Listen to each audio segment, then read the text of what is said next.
Pourquoi une exposition sur le néon? Alors pourquoi une exposition sur le néon?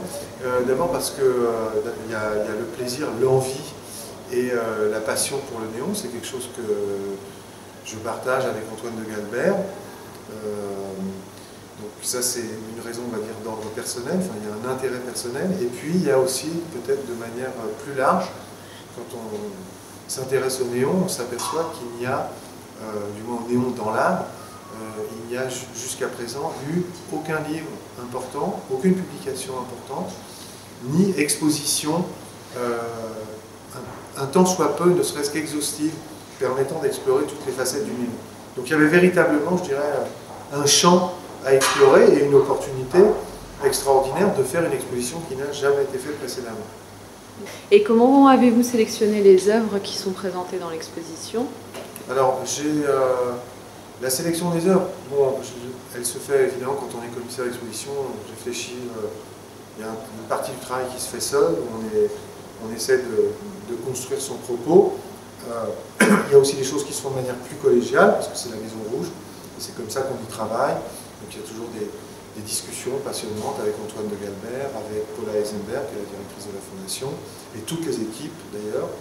Moi j'aime faire les choses comme ça, j'aime travailler en équipe. Alors pour ce qui est du choix en fait, de chacune des œuvres, moi ce qui m'a guidé c'est, il y a 107 œuvres qui sont présentées, c'est déjà un nombre exceptionnel de néons, parce que certaines œuvres sont des véritables installations qui comportent de très nombreuses pièces lumineuses, de très nombreux néons. J'ai essayé de choisir des œuvres qui soient chacune singulières, il n'y a pas une œuvre qui ressemble à une autre dans l'exposition. Chaque œuvre doit se devant d'amener quelque chose de singulier, se devant de témoigner de la démarche de tel ou tel artiste, être représentatif de l'état d'esprit, soit d'une époque, soit d'un mouvement artistique, soit d'une problématique véritablement propre à un artiste. Après, il y a aussi le goût, il y a le plaisir. Quand on choisit une œuvre, je pense que si on sait qu'on a envie de la partager, de la montrer, donc ce sont aussi des choses que tout simplement j'aime et j'apprécie. Et quels sont les grands thèmes qui jalonnent l'exposition?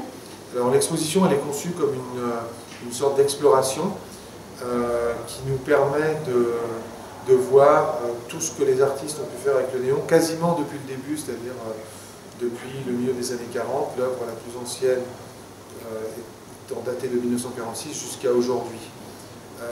Pour ce qui est du parcours en lui-même, en fait, je dirais que c'est un parcours qui est organique, donc où chaque partie répond à une autre, et chaque salle s'enchaîne sur une ou plusieurs autres. Il y a des découpages qui sont selon la pertinence, tantôt historiques, où on va présenter dans une même salle, par exemple, différents artistes qui représentent comme ça l'esprit d'une époque, en l'occurrence les années 60, c'est le moment où véritablement le néon commence à entrer dans le champ de l'art. Tantôt il y a des salles plus thématiques, par exemple le néon et le langage, le néon et l'abstraction ou la figure. Tantôt il y a des salles chromatiques, où là on explore plutôt des effets très spécifiques, le néon en tant que tel, parce que le gaz néon ne produit que de la lumière rouge, donc il y a une salle rouge qui est véritablement sur le néon.